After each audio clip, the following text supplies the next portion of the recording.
Hello, I am Mohendra Ghosh, Assistant Professor, Department of Chemistry, Pakora Christian College. Today, we are going to discuss the introduction part of electrochemistry. At first,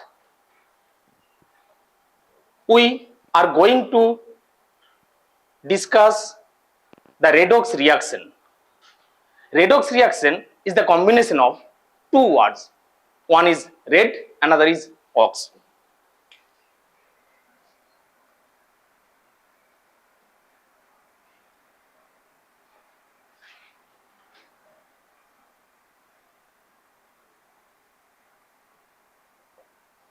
Redox reaction means loss of electron. Oxidation reaction means loss of electron. Reduction reaction means gain of electron. Without reduction, oxidation is not possible, and vice versa. If we consider one metal such as sodium and another non-metal, suppose chlorine, are taken in a vessel, then sodium atom in presence of chlorine easily loss of electron and it forms Na plus ion. That is, oxidation reaction takes place. Similarly, chlorine atom in presence of sodium, it gains one electron and it attains nearest inert gas electronic configuration. So it forms chloride ion.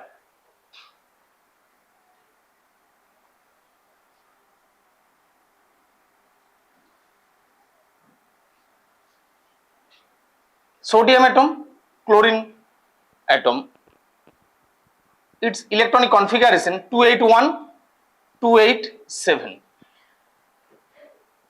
Sodium atom easily release one electron and it forms Na plus ion, and this electron transferred to the chlorine atom, it forms Cl minus ion.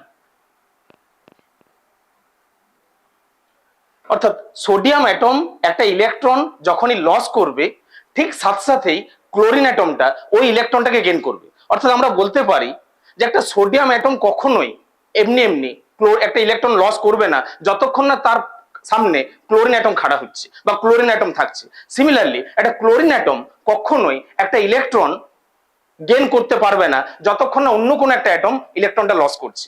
ঠিক আমরা যেমন হয় বলে থাকি যে ধরো আমার পকেটে প্রচুর পরিমাণ টাকা রয়েছে, আমি কিন্তু মনে করলেই কাউকে 2 টাকা 5 টাকা দান করতে পারবো না। আমার প্রেজেন্ট থাকতে হবে আমাদের সমাজে ভিখারি, সে যদি হাত পেতে নেয় তখনই আমার দেওয়ার কিন্তু সার্থকতা থাকবে। বা উল্টো দিক থেকে যদি বলি যে যদি ধরো প্রচুর পরিমাণ ভিখারি রয়েছে অথচ দান করার কেউ নেই, তারও কিন্তু কোনো মূল্য থাকবে না। তাই জন্য দুটো লোকেরই প্রয়োজন, তবেই কিন্তু কিছু ডোনেট করতে পারবে আর কিছু অ্যাকসেপ্ট করতে পারবে। এখানেও তাই, রেডক্স রিয়াকশন ঘটতে গেলে রিডাকশনের সাথে সাথে অক্সিডেশন ঘটার জন্যও কিন্তু সেটা থাকা প্রয়োজন। অর্থাৎ আমরা বলতে চাইছি সোডিয়াম অ্যাটমের আউটার মোস্ট সেলে একটা ইলেকট্রন আছে, সে যদি একটা ইলেকট্রন লস করে সে নিয়ারেস্ট অর্থাৎ অক্টেট রুল ফিল আপ করবে, অক্টেট রুল মানে লাভ করবে। বাট ক্লোরিন অ্যাটমটাও একই রকম ভাবে বলতে পারি একটা ইলেকট্রন গেইন করলে তারও কিন্তু আউটার মোস্ট সেলে ইলেকট্রন হবে 8, অর্থাৎ অক্টেট রুল পূর্ণ করবে। অর্থাৎ সেও কিন্তু নিয়ারেস্ট একটা আর্গনের ইলেকট্রনিক কনফিগারেশন লাভ করবে। অর্থাৎ আমরা বলতে পারি সোডিয়াম আর ক্লোরিন দুটো অ্যাটম পাশাপাশি থাকলেই তারা আপনি ইলেকট্রন লস আর গেইন করে একটা রিয়াকশন ঘটাবে, রেডক্স রিয়াকশন ঘটাবে। It is a spontaneous reaction. সব রিয়াকশন কিন্তু স্পন্টেনিয়াস নয়, বেশ কিছু রিয়াকশন স্পন্টেনিয়াস, বেশ কিছু রিয়াকশন নন স্পন্টেনিয়াস হবে। আমার এই চ্যাপ্টারের মূল টার্গেটটাই হবে যে রিয়াকশনগুলো স্পন্টেনিয়াস সেই রিয়াকশনগুলোকে শুধুমাত্র কনসিডার করা, বাকি নন স্পন্টেনিয়াস রিয়াকশন ইলেকট্রোকেমিস্ট্রি চ্যাপ্টারের মধ্যে একেবারে আমরা কনসিডার করব না। এর জন্য যদি আমি আরেকটা এক্সাম্পল বলি, সাপোজ এরকম একটা মাউন্টেন প্রেজেন্ট আছে, ওকে?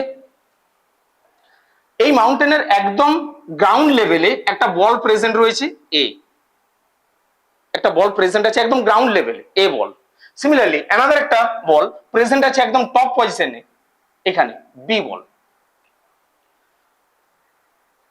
এ বলটা গ্রাউন্ড লেভেলে রয়েছে। এটা যদি তুমি কোনো কেমিক্যাল রিয়াকশন না ভাবো, তাহলে আমরা যদি শুধু ফিজিক্যালি ব্যাপারটাকে ডিসকাস করি তাহলে এর পোটেনশিয়াল এনার্জি ভেরি লো।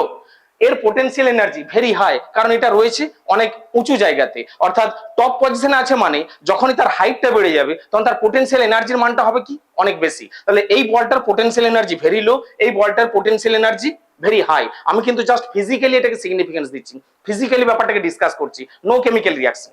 এখন এই এ বলটাকে যদি আমি একদম গ্রাউন্ড লেভেল থেকে টপ পজিশনে নিয়ে যেতে চাই, আপনি যাবে না, এটা যাওয়ার কথা নয়। বলটা লোয়ার এনার্জি থেকে হায়ার এনার্জিতে আপনি যাওয়ার কথা নয়, তার জন্য তাকে কি দিতে হবে, এনার্জি সাপ্লাই করতে হবে। Some amount energy is required to transfer from ground level to upper level বা টপ লেভেল, ঠিক আছে। অর্থাৎ এই প্রসেসটাকে আমরা বলতে পারি non spontaneous process, non spontaneous, অর্থাৎ some amount energy is required to move from ground level to upper level বা ground level to top level. Similarly, another ball which is present in the top position, তাহলে এই B বলটার এনার্জির মান কিন্তু very high, এই বলটার energy ছিল কিন্তু very low, তাহলে হাই এনার্জি নিয়ে বিটা প্রেজেন্ট রয়েছে। এখন ওকে যদি লোয়ার বা গ্রাউন্ড লেভেলে নেমে আসতে হয়, এই বি বলটাকে যদি আমি এই গ্রাউন্ড লেভেলে নিয়ে আসতে চাই, বলটা কি করবে, হাই এনার্জি থেকে লো এনার্জিতে আসবে, ইজিলি এনার্জি ছেড়ে দিয়ে আসবে, আপনি ঘটবে, স্পন্টেনিয়াসলি ঘটবে। আচ্ছা, যখনই স্পন্টেনিয়াসলি ঘটবে, some amount energy is released by this process, এই প্রসেসে স্পন্টেনিয়াসলি ঘটবে। আর স্পন্টেনিয়াসলি ঘটা মানে বেশ কিছু পরিমাণ এনার্জি কি করবে, এনার্জি রিলিজ করবে, দি বলটা প্রেজেন্ট হবে এই জায়গাতে আসবে, অর্থাৎ এনার্জি লোয়ার ভ্যালুতে আসবে। এখান থেকে কি কনক্লুশন দেওয়া যায় বা কি কথা বলা যাবে এখান থেকে, অর্থাৎ যে প্রসেসটা নন স্পন্টেনিয়াস সেক্ষেত্রে এনার্জি দিতে হয়, some amount energy is required to transfer from ground level to top level or upper level. আর যে প্রসেসটা স্পন্টেনিয়াস সে ছিল হাই এনার্জির, আসবে লো এনার্জিতে, তাহলে হাই থেকে লোতে আসতে গেলে এনার্জি দেখো রিলিজ করছে, অর্থাৎ ওই রিলিজিং এনার্জিটাই কিন্তু আমার এই চ্যাপ্টারে মেন টার্গেট। ওই রিলিজিং এনার্জিটাকে যদি তুমি ধরে রাখতে পারো, ধরে নিয়ে যদি বিভিন্ন পারপাস ইউজ করতে পারো, আর গোটা ইলেকট্রোকেমিস্ট্রি চ্যাপ্টারে তাই কিন্তু করা হবে। ওই স্পন্টেনিয়াস প্রসেসগুলোকে কনসিডার করা হবে। স্পন্টেনিয়াস প্রসেস মানে সেখান থেকে এনার্জি তৈরি হবে বা রিলিজ হবে, ওই রিলিজিং এনার্জিটাকেই ধরে নিয়ে পরে আমরা ইলেকট্রোকেমিস্ট্রি বিভিন্ন পারপাস ইউজ করব, সেটাই আসছি, সেটাই বোঝাচ্ছি এরপর। তাহলে আপাতত যেটুকু বোঝাতে চাইলাম, ইলেকট্রোকেমিস্ট্রি চ্যাপ্টার পড়তে গেলে ফার্স্ট যেটা ডিসকাস করতে হয়, redox reaction. Redox reaction, it is the combination of two terms, one is red, another is ox. Redox রিঅ্যাকশনে রেড মিন্স রিডাকশন রিঅ্যাকশন, অর্থাৎ gain of electron, oxidation means loss of electron, অর্থাৎ gain আর loss এই দুটো process continuously বা simultaneously ঘটবে তখনই যদি দুরকম ওইটা দুটো অ্যাটম কাছাকাছি প্রেজেন্ট থাকে। শুধু রিডাকশন রিঅ্যাকশন ঘটতে পারে না, শুধু অক্সিডেশন রিঅ্যাকশন ঘটতে পারে না। রিডাকশন ঘটলেই মনে রাখবে সাথে সাথে অক্সিডেশন ঘটবে, অক্সিডেশন ঘটলেই মনে রাখবে রিডাকশন ঘটবে, তাই দুটোরই ঘটা প্রয়োজন। আর যে ক্ষেত্রে রিডাকশন অক্সিডেশন আপনামনি ঘটবে, স্পন্টেনিয়াসলি ঘটবে, সেই প্রসেসগুলোকে আমরা ক্যাপচার করব, সেই প্রসেসগুলোকে ধরে রাখবো, সেইগুলোকে গোটা ইলেকট্রোকেমিস্ট্রি চ্যাপ্টারে ইউজ করব। তার কারণ হচ্ছে আমরা যা জানলাম, স্পন্টেনিয়াস প্রসেসে এনার্জি তৈরি করে, এনার্জি রিলিজ হয়, আর ওই এনার্জি তৈরি করার ঘটনাটাকে যদি আমরা ধরে নিয়ে বিভিন্ন পারপাস ইউজ করতে পারি, তাহলে এনার্জি তৈরি করতে পারবো, তাহলে এনার্জিটাকে বিভিন্ন পারপাস ইউজ করতে পারবো। অ্যাজ ফর এক্সাম্পল, ওয়াটারফলস, পাহাড়ের উপর থেকে যখন জল, ঝর্ণার জল উপরে নিচে নামতে থাকে, হাই লেভেল থেকে লোয়ার লেভেল নামছে, মানে কি স্পন্টেনিয়াস, কাউকে ঘটাতে হয় না, জল আপনা আপনি নামে, কাউকে ঠেলে নিয়ে গিয়ে জলটাকে নামাতে হয় না, জল আপনা আপনি উপর লেভেল থেকে নিচে নামছে, মানে স্পন্টেনিয়াসলি ঘটবে। আর যখনই স্পন্টেনিয়াসলি ঘটবে, প্রচুর পরিমাণ এনার্জি কি করে, রিলিজ করে, আর সেই রিলিজিং এনার্জিটাকে আমরা টারবাইনের চাকা ঘুরিয়ে জলবিদ্যুৎ তৈরি করা হয়, ওখান থেকে কিন্তু বিদ্যুৎ তৈরি হয়, ইলেকট্রিক ফরমেশন হয়, ইলেকট্রিক্যাল এনার্জি পাওয়া যায়। বুঝেছো? কারণ এমন কোন প্রসেস তোমাকে এই চ্যাপ্টারের মধ্যে ধরতে হবে, ভাবতে হবে, কনসিডার করতে হবে, যেখানে প্রসেসটা ঘটছে আপনা আপনি স্পন্টেনিয়াসলি, সেই প্রসেসগুলোকেই শুধুমাত্র এই চ্যাপ্টারে আমরা টার্গেট করব, আর সেই প্রসেসগুলো ধরে ধরেই আমরা এই চ্যাপ্টারে ডিসকাস করব, যেখানে এনার্জি যেটা তৈরি করবে, সেই এনার্জি তৈরি করা প্রসেসগুলোকে নিয়েই ইলেকট্রোকেমিস্ট্রি চ্যাপ্টারে রিঅ্যাকশন ঘটাবো, যাতে করে সেখান থেকে আমরা ওই এনার্জিটাকে বিভিন্ন পারপাসে এনার্জিতে ইউটিলাইজ করতে পারি। ওকে,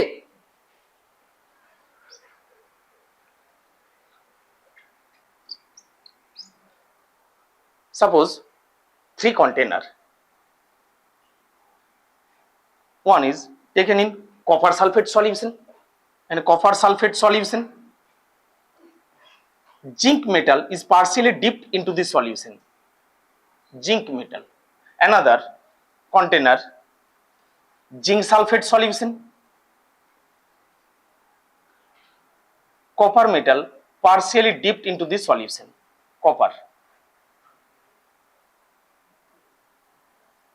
silver chloride solution, copper metal partially dipped into this solution.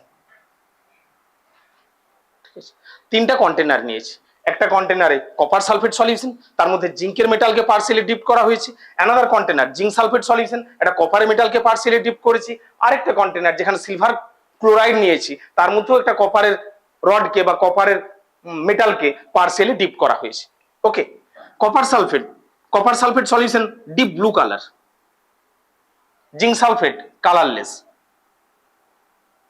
Silver chloride এটাও কালারলেস। ব্লু কালারের মধ্যে জিঙ্কের মেটালটাকে যখন পার্সিয়ালি ডিপ করেছো, আফটার সাম টাইম দেখা যাবে কালারটা আস্তে আস্তে ব্লু থেকে কি হচ্ছে, ফেড হয়ে যাবে, কালারটা ফেড হতে থাকবে।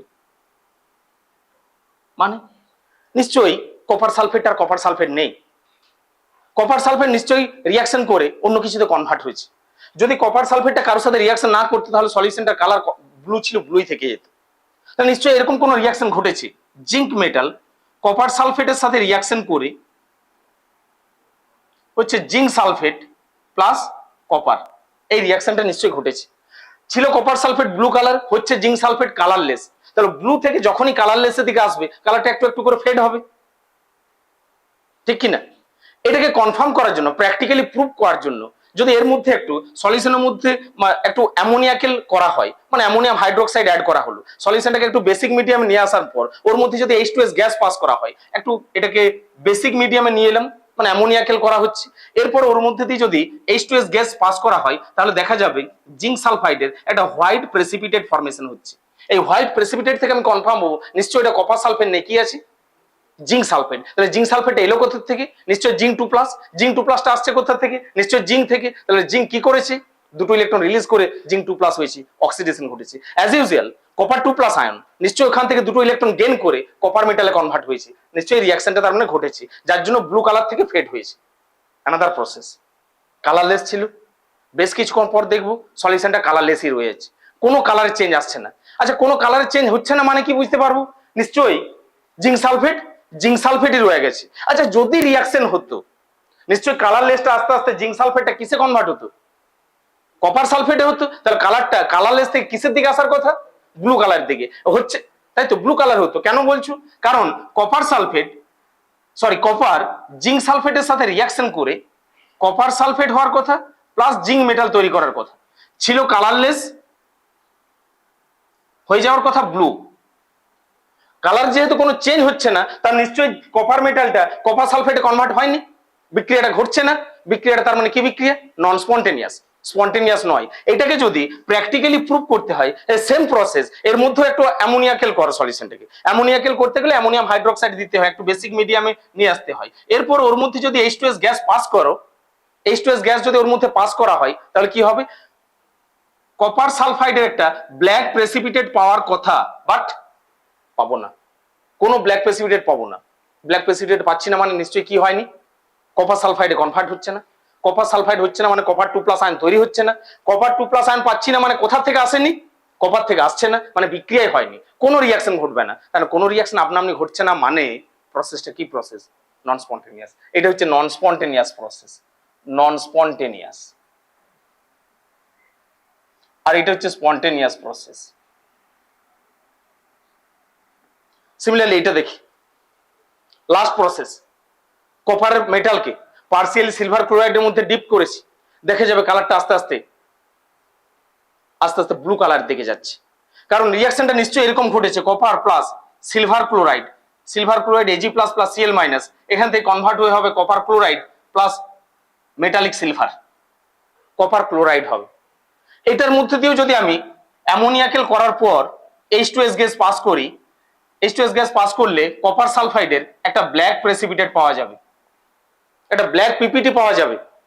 ব্ল্যাক পিপিটিটা প্রুভ করে নিশ্চয়ই রিয়াকশনের মধ্যে কি তৈরি হয়েছে, কপার 2+ আয়ন। কপার 2+টা আসছে কোত্থেকে, কপার মেটাল থেকে। নিশ্চয়ই কপার মেটালটা কিসে কনভার্ট হয়েছে?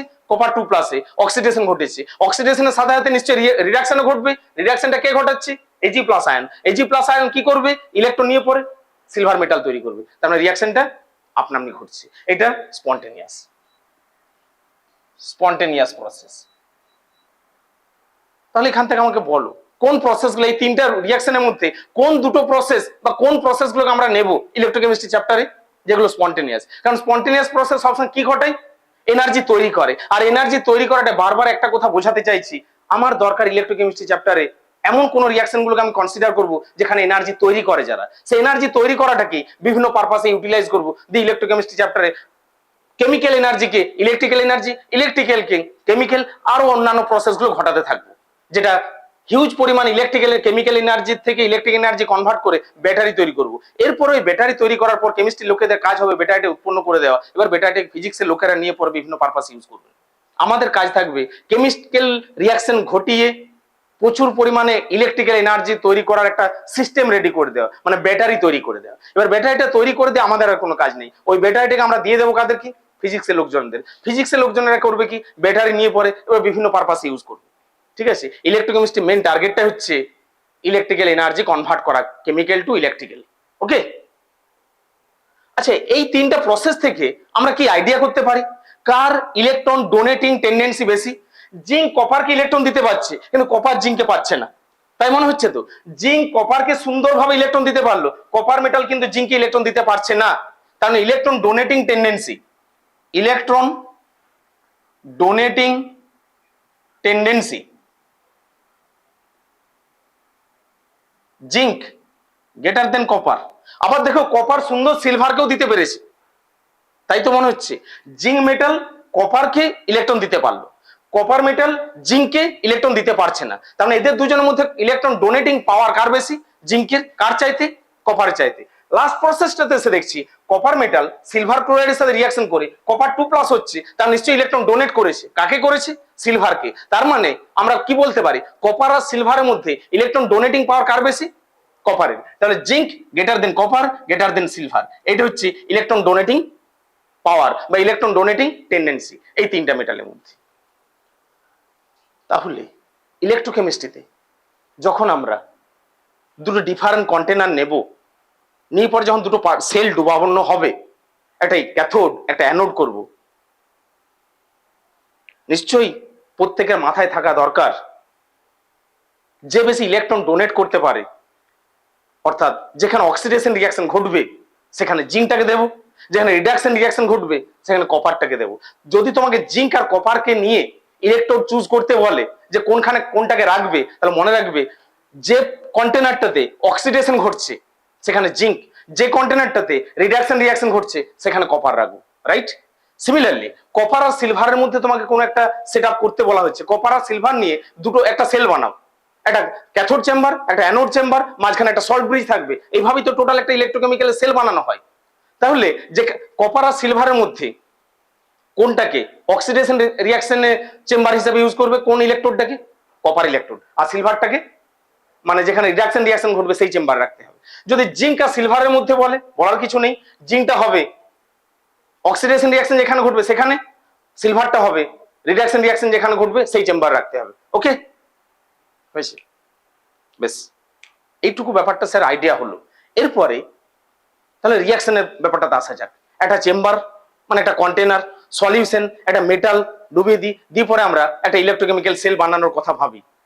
দেখা যাক প্রসেসটা আদৌ আপনি ঠিক বলছেন কিনা বা এরকম ভাবে রিয়াকশন ঘটে কিনা, সেটা জানা কিন্তু খুব জরুরি।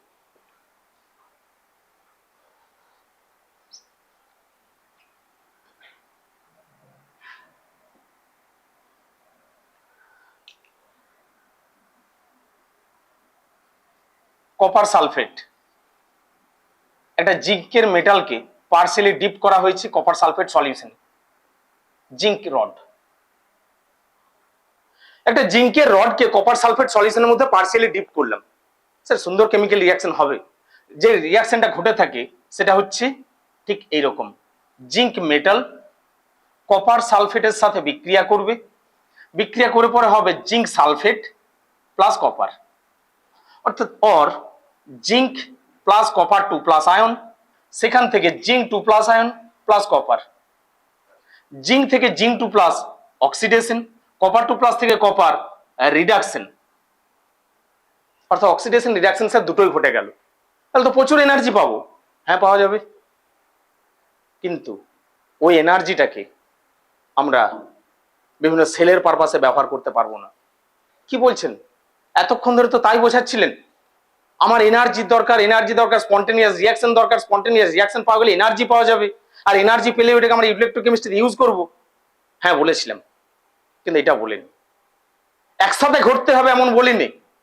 একসাথে যদি রিয়াকশনটা ঘটে যায়, রিডাকশন আর অক্সিডেশন যদি একটা চেম্বারের মধ্যে ঘটে যায়, সলিউশনটাকে শুধুমাত্র গরম করে ফেলবে, টেম্পারেচার তো বাড়বে, সলিউশনটা শুধুমাত্র উত্তপ্ত হবে, সলিউশনটা শুধুমাত্র গরম হয়ে যাবে। ওই হিট এনার্জিটাকে আমি বিভিন্ন পারপাসে ইউজ করতে পারবো না।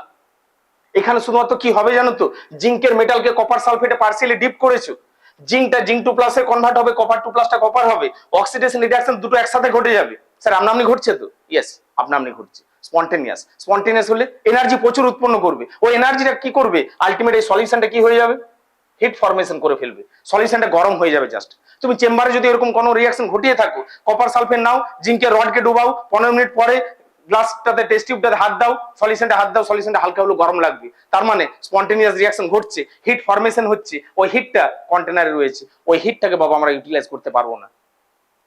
ডাইরেক্ট রেডক্স রিয়াকশন ঘটানো চলবে না। ইলেকট্রোকেমিস্ট্রি চ্যাপ্টারে আর একটা ইম্পর্টেন্ট টার্মস হচ্ছে ডাইরেক্ট রেডক্স রিয়াকশন নয়। কি রিয়াকশন ঘটাতে হবে? Indirect redox reaction. আর ইনডাইরেক্ট রেডক্স রিয়াকশন ঘটাতে পারলেই ওই এনার্জিটাকে আমরা ইউটিলাইজ করতে পারবো। এখানে এনার্জিটাকে আমি কাজে লাগাতে পারবো না, হিট তৈরি হবে, ওই হিট তো চেম্বারের মধ্যে দিয়ে বাইরে বেরিয়ে চলে যাবে এনভায়রনমেন্টে, শুধুমাত্র কি করবে, এন্ট্রপি বাড়িয়ে দেবে, গ্লোবাল ওয়ার্মিং ঘটাবে। আমি আলটিমেট ইলেকট্রোকেমিস্ট্রিতে যেটা টার্গেট ছিল ব্যাটারি তৈরি করা, সেটা করতে পারবো না। তার জন্য ডাইরেক্ট রেডক্স রিয়াকশনটাকে অ্যাভয়েড করতে গেলে ইনডাইরেক্ট ওয়েতে রেডক্স রিয়াকশন ঘটাবো, সেই এনার্জিটাকে আমরা কাজে লাগাতে পারবো।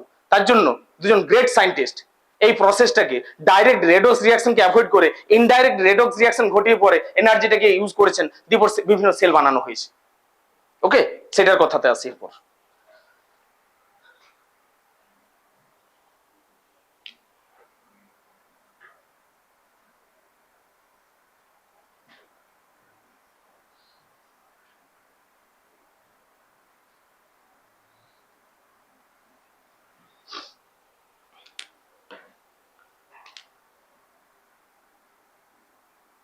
জিঙ্ক সালফেট সলিউশন, মেটালিক জিঙ্কের রড, এখানে কপার সালফেট সলিউশন, কপারের রড পার্সিয়ালি ডিপ করা হবে। এমন কোনো কিছু চুজ করবে না যেখানে একটা চেম্বারের মধ্যে দুটো রিয়াকশন ঘটে যায়, যার জন্য যে মেটাল নেবে তারই সল্টের সলিউশন নিতে হবে, যে মেটাল নেওয়া হবে তারই সালফেট সলিউশন নিতে হবে, সালফেট নয় মানে সেই মেটালের সলিউশন নিতে হবে। জিঙ্ক নিলে জিঙ্ক 2+ এর সলিউশন, কপার নিলে কপারের সলিউশন, অন্য কোনো কিছু থাকার চলবে না। কেন স্যার? আচ্ছা মনে হচ্ছে কারো স্যার এখানে জিঙ্ক সালফেট না নিয়ে এখানে আপনি সাপোজ নিকেল সালফেট নিয়ে নিয়েছেন, নিকেল সালফেট, বলো কি হবে বলো তো? আর নিশ্চয়ই কারো এই কাজটা করার ইচ্ছে যাবে না, জিঙ্ক ইলেকট্রন ছেড়ে কপারকে দিতে যাওয়ার পরিবর্তে সে বাড়ির কাছেই যদি যে জিনিসটা পেয়ে যাবে নিশ্চয়ই দূরে গিয়ে নেবে না। আমি আমার বাড়িতে বসে যদি যে জিনিসটা বাড়িতে বসে পেয়ে যাবো সেম দামে, নিশ্চয়ই আমি 5 কিলোমিটার দূরে গিয়ে মার্কেট থেকে সেই জিনিসটা কিনে নিয়ে আসবো না। যদি সেম প্রোডাক্ট পাই, যদি সেম জিনিস পাই, তাহলে আমি বাড়িতে বসে যে জিনিসটা কিনতে পারবো আমার নিশ্চয়ই 5 কিলোমিটার কষ্ট করে গিয়ে সেই জিনিসটা কেনার কোনো টার্গেট বা ইচ্ছে থাকবে না। জিঙ্ক মেটাল যদি এখানে নিকেল সালফেটের সাথে রিয়াকশন করার সুযোগ পেয়ে যায়, রেডক্স রিয়াকশন করার, নিশ্চয়ই সে ওখানে এতটা দূরে গিয়ে কপার সালফেটের সাথে করতে যাওয়ার কোনো ইচ্ছে বা টার্গেট থাকবে না। তাহলে এই একই চেম্বারের মধ্যে রেডক্স রিয়াকশনটাকে যে বাবা বললাম অ্যাভয়েড করতে হবে, স্টপ করতে হবে, দুটো ভিন্ন বিকারের মধ্যে রিয়াকশন ঘটবে, সেইটাকে একসাথে আমরা কাপলিং করে পরে রিয়াকশন ঘটাবো। তাহলে এইটাকে অ্যাভয়েড করতে গেলে অ্যাভয়েড করার একটাই উপায় কি, যা মেটাল নেব সেই মেটালের আয়নেরই সলিউশন নিতে হবে, রাইট?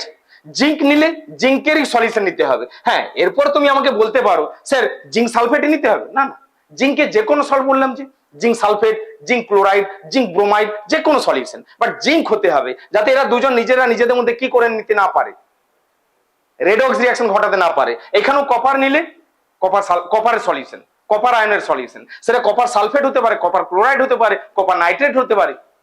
ওকে, এরপর কি করা হবে, এটাকে একটা কন্ডাক্টর মানে মেটালিক ওয়্যার দিয়ে কানেক্ট করব।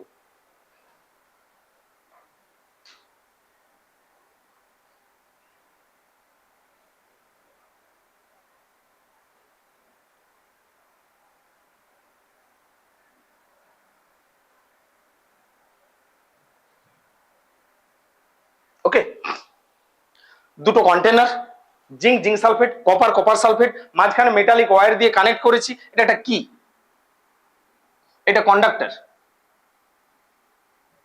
মেটালিক ওয়্যার, এটা বাল্ব। ওকে, এবার যখন এই কিটাকে ক্লিক করা হবে, জাস্ট কিটাকে যখন ক্লিক করবো মানে অন করা হবে, অ্যাকচুয়ালি কিটা যখন এটা ক্লিক করবো এই জায়গাটাতে, তখন সিস্টেমটা পুরো স্টার্ট হয়ে যাবে। জিঙ্ক মেটাল দুটো করে ইলেকট্রন ছাড়বে, জিঙ্ক মেটালটা কনভার্ট হবে কিসে, জিঙ্ক 2+ আয়নে। মানে এখানে যে রিয়াকশনটা ঘটবে, জিঙ্ক থেকে জিঙ্ক 2+ প্লাস 2 ইলেকট্রন, এই ইলেকট্রনগুলো কোথায় থাকবে বলতো, এই মেটালের প্লেটটার উপর, মেটাল প্লেটটার উপরে নেগেটিভ চার্জ থাকবে, ইলেকট্রন মানে নেগেটিভ চার্জ। আর জিঙ্ক 2+ আয়নটা কোথায় চলে আসবে, সলিউশনে। হয়েছে, ওই ইলেকট্রন সোজাই প্লেট দিয়ে যাবে, মানে মেটালিক কন্ডাক্টর দিয়ে যাবে, এখানে আসবে।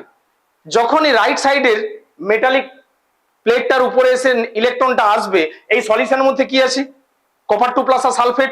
কার ইলেকট্রনের চাহিদা থাকবে, সালফেটের না কপার 2+ আয়নের, কপার 2+ আয়ন। কপার 2+ আয়ন ওই দুখানা ইলেকট্রন নিয়ে পরে সাথে সাথে কপার মেটালে কনভার্ট হবে।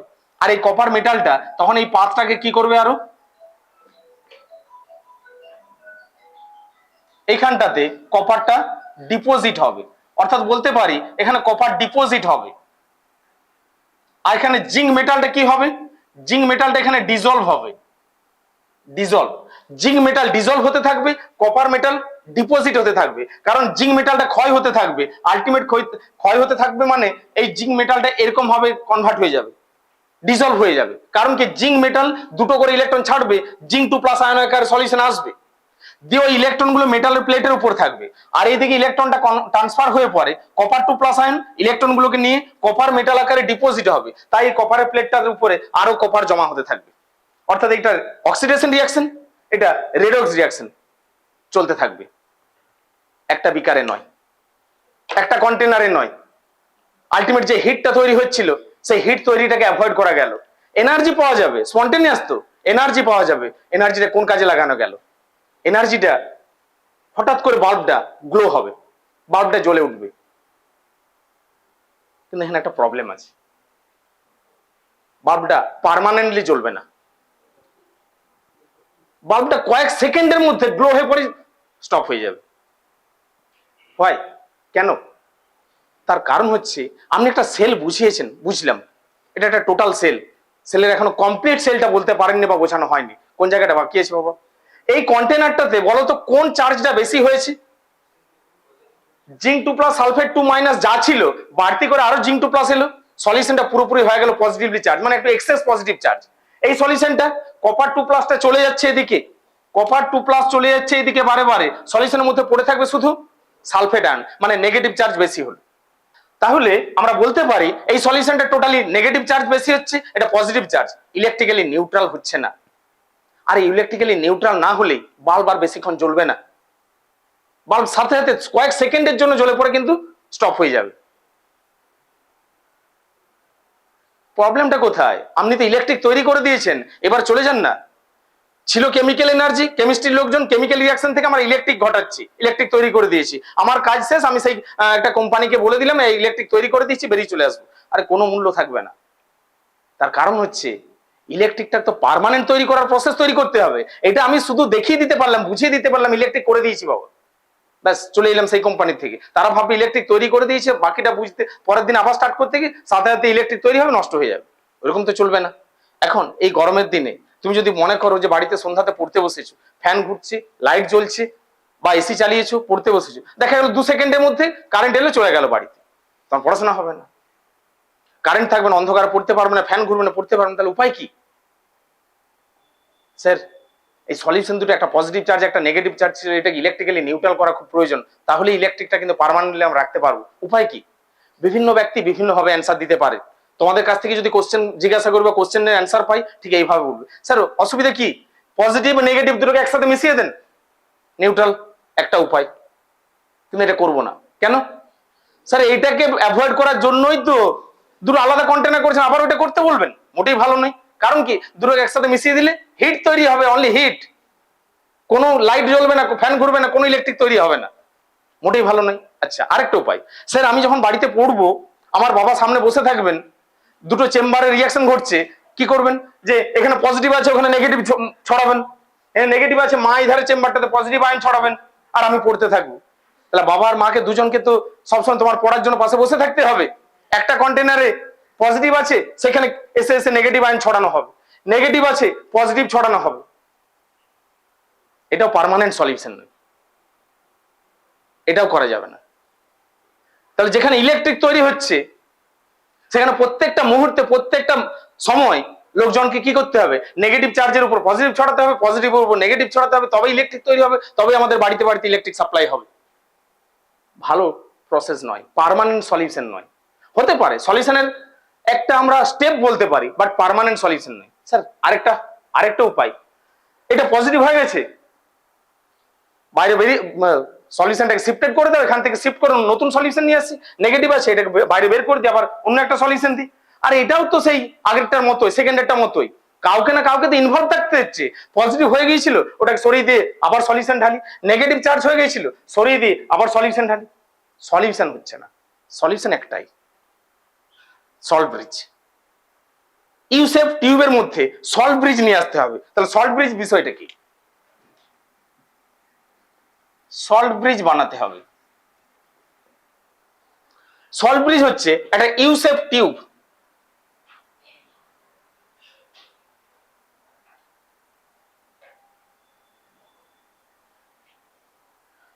ইউ শেপ একটা টিউব, তার মধ্যে একটা সল্টের সলিউশন, মানে ফার্স্ট টাইম তোমাকে যেটা করতে হয়, একটা কন্টেনারে, জাস্ট একটা কন্টেনার, এর মধ্যে নিতে হবে যেটা agar agar gelatin plus electrolytic salt, এই তিনটা মিক্সচারকে নিয়ে একটু টেম্পারেচার দিয়ে হিট করতে হবে।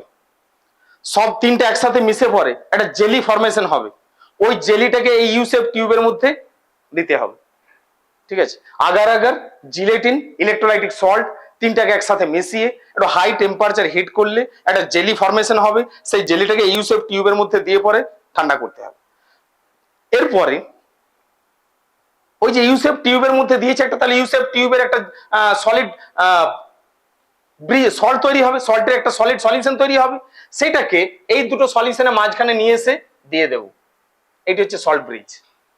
সল্ট ব্রিজে দেওয়া হবে, কাজ কি, আচ্ছা ওয়েট, এই ইলেকট্রোলাইটিক সল্ট হিসাবে কি ব্যবহার করতে হবে, either KCL salt or ammonium chloride salt or ammonium nitrate salt or potassium nitrate, এরকম গুটি কয় সল্টকে আমরা ইলেকট্রোলাইটিক সল্ট হিসাবে ইউজ করতে পারবো। স্যার NaCl নয়, না কেসিএলই ব্যবহার করতে হয়। কেন কেসিএলটা ব্যবহার করতে হয়, এমন একটা সল্টকে এখানে সল্ট ব্রিজে ব্যবহার করতে হবে যেখানে দুটো আয়নের, ক্যাটায়ন আর অ্যানায়নের মোবিলিটি, দ্যাট ইজ মুভ করার ability, that is velocity equal হয়। কারণ এই দিকটাতে কি চার্জ বেশি হয়েছে, পজিটিভ, তাহলে এইদিকে ক্লোরাইড আয়ন দ্রুত মুভ করবে। এই দিকটাতে কোন আয়ন বেশি হয়েছে, সালফেট, তাহলে এই দিকটাতে কে প্লাস আয়ন মুভ করবে। মুভ করার টেন্ডেন্সিটা, দুজনের ভেলোসিটি যদি সমান হয়ে থাকে তবেই তো এসে দুদিকটাকে সমানভাবে নিউট্রাল করতে পারবে। যদি ধরো এইদিকে ক্লোরাইড দ্রুত আসছে, কে প্লাস ধীরে ধীরে এলো, তাহলে এই ধারটা নিউট্রাল হয়ে যাবে, এই ধারটা হবে না, এটা হলে চলবে না। কিন্তু এমন সল্টগুলোকে চুজ করতে হবে যেখানে ক্যাটায়ন আর অ্যানায়নের স্পিড, ভেলোসিটি, মোবিলিটি ইকুয়াল হয়। তার এই ধরনের সল্টদের KCl, ammonium chloride, ammonium nitrate, এই সল্টগুলোর ক্যাটায়ন আর অ্যানায়নের মোবিলিটি অর্থাৎ স্পিড দুটো ইকুয়াল, তাই দুদিকের দুটো সলিউশনকে ইলেকট্রিক্যালি নিউট্রাল করতে পারে, তাদেরকে আমরা সল্ট ব্রিজ হিসাবে ইউজ করব। ওকে, তাহলে সলিউশন দুটো ইলেকট্রিক্যালি নিউট্রাল হবে, সুন্দরভাবে বাল্ব গ্লো হবে এবং পার্মানেন্টলি গ্লো হবে। এখানে শুধু বাল্ব কেন, বাল্বের পরিবর্তে যদি এখানে আমরা কোনো ওই যে হিটই যদি তৈরি হয়, হিটটাকে মানে আমরা বলতে পারি যে ইলেকট্রিক হিটার তৈরি করা যাবে। এখানে যদি কোনো একটা বেল রাখি, ইলেকট্রিক বেল, সেই ইলেকট্রিক বেল রাখলে সেই ওখানে সে তার সাউন্ড ফরমেশন করবে। তার মানে ইলেকট্রিক্যাল যে কোনো ইনস্ট্রুমেন্ট যদি ওখানে আমরা রেখে দিই, তাহলেই কেমিক্যালি এখানে কেমিক্যাল রিঅ্যাকশন ঘটছে, কেমিক্যাল এনার্জিতে কনভার্ট করতে পারবো ইলেকট্রিক এনার্জিতে। অর্থাৎ এইভাবে আমরা একটা সেল তৈরি করতে পারি, আইদার কেমিক্যাল কে ইলেকট্রিক অর ইলেকট্রিক কে কেমিক্যাল। তখন এই ধরনের সেলকে বলা হয়ে থাকে electrochemical cell. Electrochemical cell generally দুটো টাইপ। ইলেকট্রোকেমিক্যাল সেল দুটো টাইপ।